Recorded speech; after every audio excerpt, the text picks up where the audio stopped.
selamat hari Minggu. Kita akan memuji Tuhan bersama Kak Weni dan Kak Willy. Kita sama-sama bernyanyi adik-adik.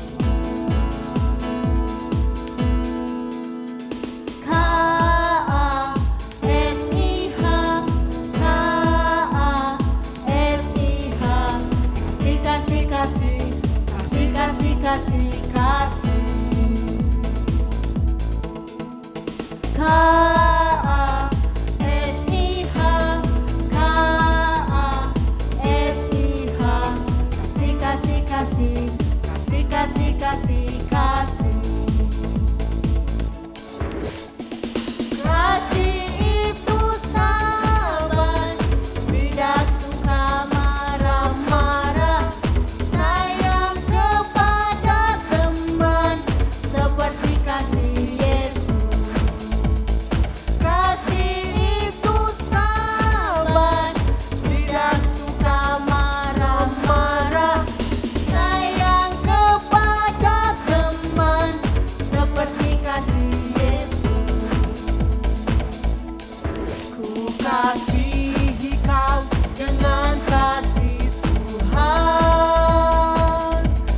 Ku kasihi kau dengan kasih Tuhan. Ku lihat di wajahmu kemuliaan Raja. Ku kasihi kau dengan kasih Tuhan. Ku kasihi kau dengan kasih Tuhan. Ku kasihi kau dengan kasih Tuhan. Ku lihat di wajahmu kemuliaan Raja. Ku kasihi kau dengan kasih Tuhan. Ku kasihi kau dengan kasih Tuhan. Adik-adik, sekarang kita mendengarkan kebenaran firman Tuhan. Sebelum kita mendengarkannya, kita nyanyi bersama Kak Willy. Adik-adik sudah siap? Kita nyanyi dengan judul lagu Amazing Grace.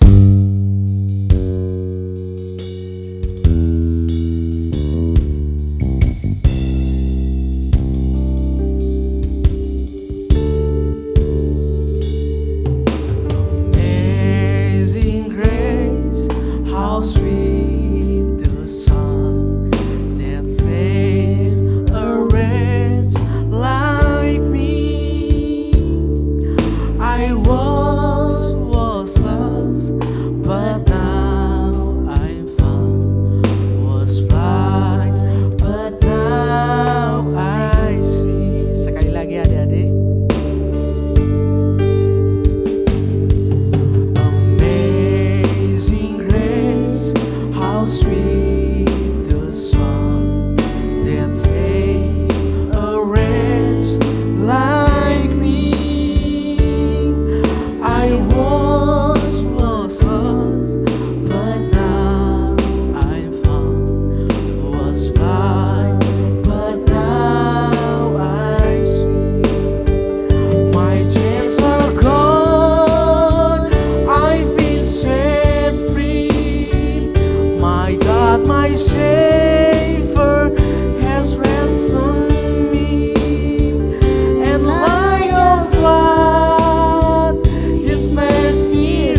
sampai saat ini Tuhan, kami bersyukur Tuhan buat setiap karya-Mu dalam kehidupan kami.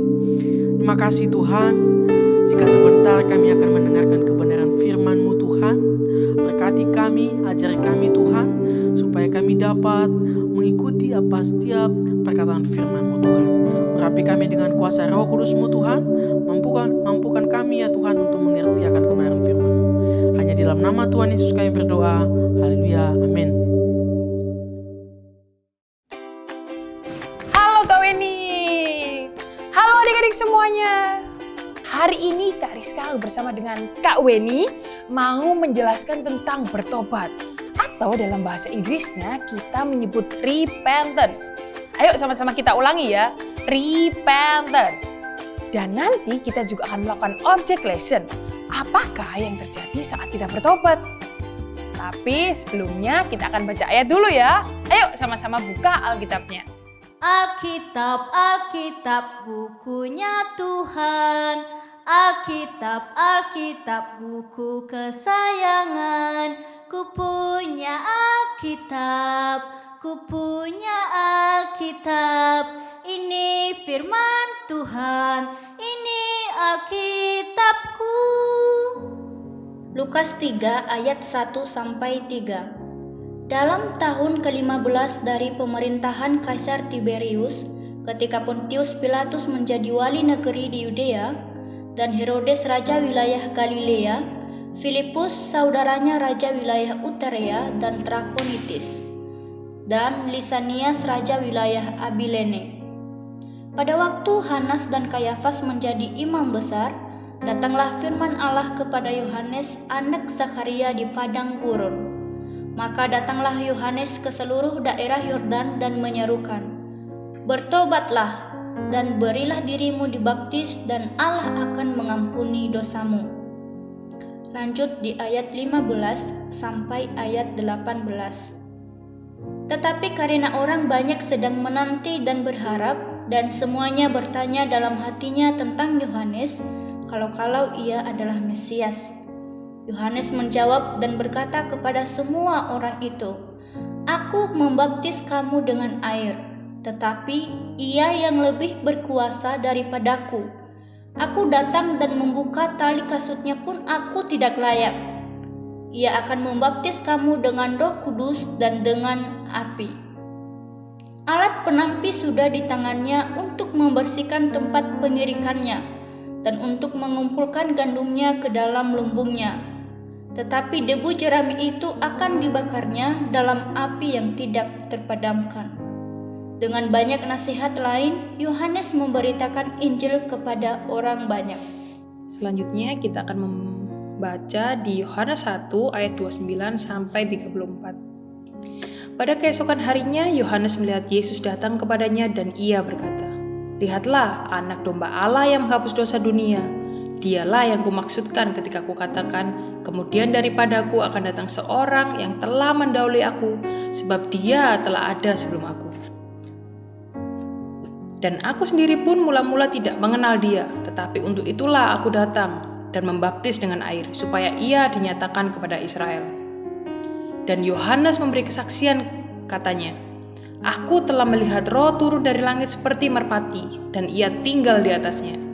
Dan aku pun tidak mengenalnya, tetapi dia yang mengutus aku untuk membaptis dengan air telah berfirman kepadaku, jikalau engkau melihat Roh itu turun ke atas seseorang dan tinggal di atasnya, dialah itu yang akan membaptis dengan Roh Kudus. Dan aku telah melihatnya dan memberi kesaksian, ia inilah anak Allah." Amin. Adik-adik, ingatkah kalian tentang Yohanes Pembaptis? Ingat Kak Weni, dia yang kelahirannya diberitakan oleh malaikat kepada Zakaria kan? Betul sekali Kak Rizka. Dia yang kelahirannya diberitakan oleh malaikat kepada Zakaria waktu dia di bait Allah. Yohanes adalah anak Zakaria dan Elisabet. Saat dewasa, Yohanes Pembaptis tinggal di padang gurun. Dia memakai jubah bulu unta dan ikat pinggang kulit, dan makanannya belalang dan madu putar. Wow. Allah mengutus Yohanes untuk berkhotbah kepada orang-orang demikian. Bersiaplah untuk kedatangan Yesus. Nah, sementara itu Yesus sedang berada di Nazaret. Ia sedang mempersiapkan diri untuk memulai pekerjaan yang diberikan Allah kepadanya. Yohanes pergi dari satu tempat ke tempat lain di sepanjang sungai Yordan. Yohanes memberitahu orang-orang, "Kamu adalah orang berdosa yang memerlukan penyelamat. Bertobatlah serta membaptis mereka." Kariska, kakak tahu artinya tentang bertobat? Tahu Kak Weni? Bertobat artinya menyesali, membenci, dan berhenti melakukan dosa. Ayo adik-adik kita ulang lagi ya. Bertobat artinya menyesali, membenci, dan berhenti melakukan dosa. Betul sekali Kariska. Waktu Yohanes berkhotbah, Tuhan mengirim banyak orang datang untuk mendengarkan dia. Bersiaplah bagi kedatangan Sang Penyelamat. Tunjukkan melalui hidupmu bahwa kalian menyesali dosa-dosamu dan meninggalkannya. Banyak orang mendengar khotbah Yohanes dan Tuhan membuat mereka menyadari bahwa mereka adalah orang berdosa. Orang-orang tersebut bertanya, "Apa yang harus kami lakukan?" Yohanes menyuruh mereka bersiap menyambut Sang Penyelamat dengan terlebih dahulu mempersiapkan hati mereka. Yohanes berkata, "Banyak di antara kalian yang egois dan tidak mau menolong orang lain. Jika kalian punya makanan, bagikan kepada orang yang lapar. Jika kalian punya pakaian, berikan kepada orang yang perlu." Bahkan beberapa pemungut cukai yang terkenal tidak jujur ikut bertanya, "Apa yang harus kami perbuat untuk menunjukkan bahwa kami sungguh-sungguh bertobat?" Jawab Yohanes, "Berbuatlah jujur. Tagihlah jumlah uang yang benar dari orang yang datang kepadamu membayar pajak kepada pemerintah. Jangan minta mereka membayar lebih dan kamu simpan uang itu untuk dirimu sendiri." Yohanes pun tidak takut mengatakan kepada para prajurit yang perkasa apa yang harus mereka lakukan jika mereka benar-benar telah bertobat. "Janganlah berbuat jahat kepada orang-orang dan berhentilah berbohong. Cukupkanlah dirimu dengan gajimu." Tuhan membuat hati banyak orang yang mendengarkan Yohanes untuk siap bertobat. Wah. Lalu mereka bertanya-tanya tentang Yohanes dalam hati, kalau dia adalah Mesias. Siapakah dia? Apakah dia Kristus yang kita nantikan? Ataukah Nabi Elia yang hidup kembali? Yohanes berkata, "Aku bukan Kristus dan aku juga bukan Elia. Tapi aku telah diutus untuk mempersiapkan jalan bagi Tuhan. Dia akan datang setelah aku dan dia jauh lebih berkuasa dariku. Sehingga menjadi hambanya pun aku tidak layak." Keesokan harinya, waktu Yohanes sedang berada di sungai Yordan, Yesus sendiri datang kepadanya untuk dibaptis. Seketika itu juga Tuhan membuat Yohanes mengenali siapa dia. Yohanes berseru, "Lihatlah, inilah anak domba Allah yang menghapus dosa dunia." Mendengar apa yang dikatakan Yohanes tentang Yesus, orang banyak itu terkejut. Mereka surprise. Mereka kira Mesias adalah seorang raja yang akan berikan kerajaannya di dunia dan yang akan membebaskan mereka dari musuh-musuh. Tapi Yesus tidak tampak seperti raja atau penyelamat yang gagah.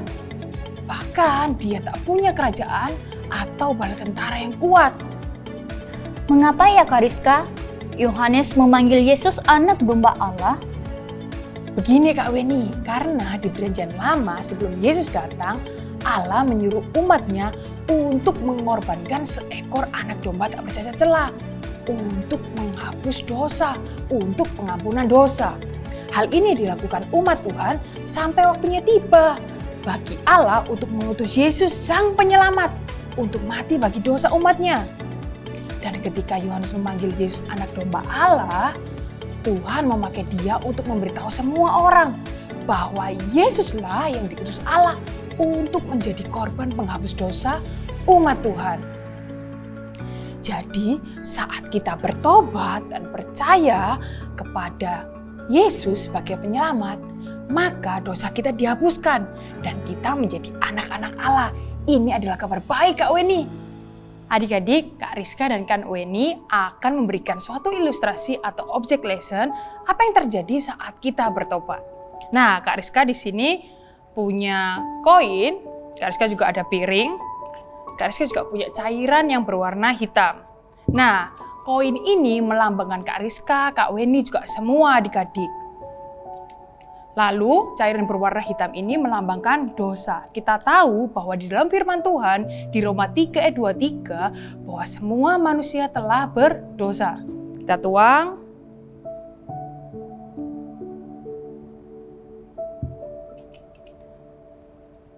Koin ini seperti kita, dia berada dalam dosa. Lalu Kak Rizka juga punya lilin. Lilin ini menggambarkan Yesus. Yesus adalah Allah dan dia juga Tuhan yang turun ke dalam dunia, yang berkorban agar dosa kita dihapuskan. Dia yang menebus kita, menebus kehidupan kita dari dosa. Nah, Kak Rizka akan nyalakan lilinnya.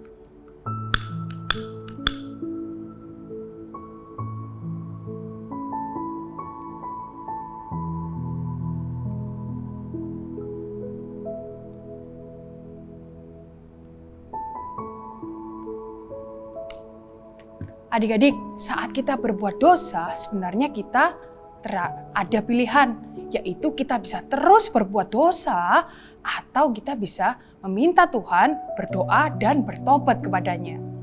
Dan kita bisa berdoa untuk bertobat di mana saja dan kapan saja.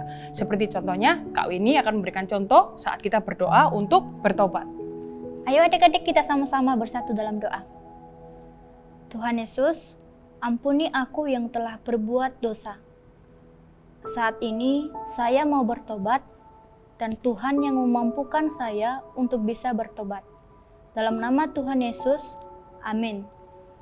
Dan Kak Rizka juga punya gelas ini. Gelas ini melambangkan pertobatan kita yang seperti Kak Weni tadi lakukan. Apa yang terjadi saat kita bertobat?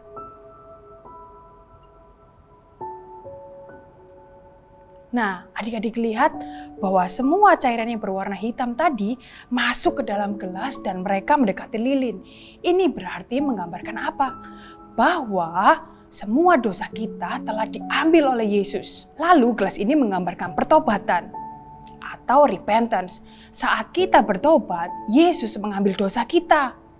Ayatnya ada tertulis di Kisah Rasul 3 ayat 19. Karena itu sadarlah dan bertobatlah supaya dosamu dihapuskan. Adik-adik, kita harus bersyukur karena Tuhan sudah menjadi korban. Dia menjadi Allah yang turun ke dalam dunia menjadi manusia untuk menebus dosa kita. Sehingga kita dimampukan untuk bertobat. Cara kerja Allah berbeda dengan pikiran manusia. Tetapi bagi orang-orang pilihan Allah, Roh Kudus membuat kita menyadari bahwa Yesuslah Sang Penyelamat yang dijanjikan Allah. Yesus yang mati bagi dosa umatnya adalah Raja atas seluruh bumi dan kerajaannya tak akan berakhir.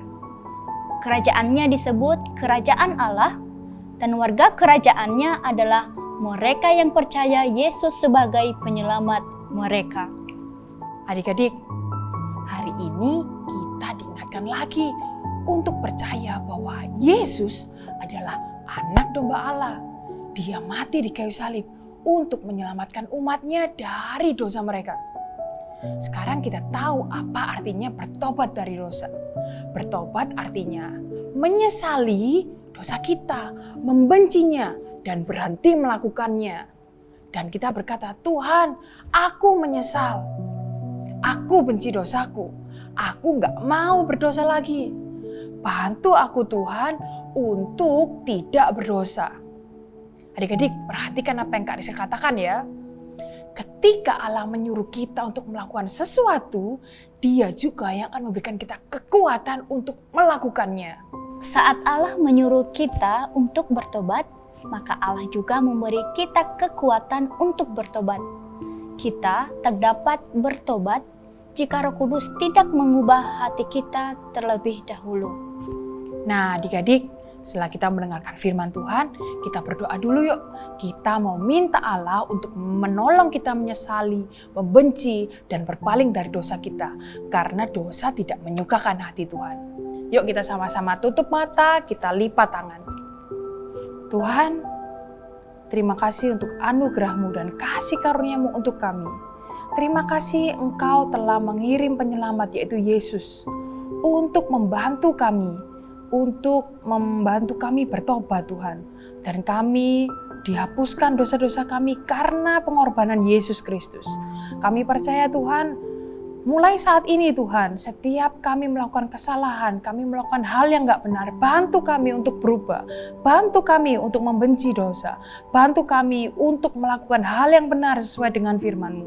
Kami anak-anak-Mu, kami gak mampu, tapi karena kekuatan-Mu, karena kuat kuasa-Mu, karena kasih anugerah-Mu, kami akan dimampukan untuk setiap hari, kami akan bertobat Tuhan dari setiap kesalahan kami. Terima kasih Tuhan atas kasih-Mu yang luar biasa kepada kami. Sertai Tuhan kehidupan kami, sertai masa depan kami. Di dalam nama Tuhan Yesus, kami serahkan kehidupan kami ke dalam tangan-Mu. Sama-sama katakan, amin.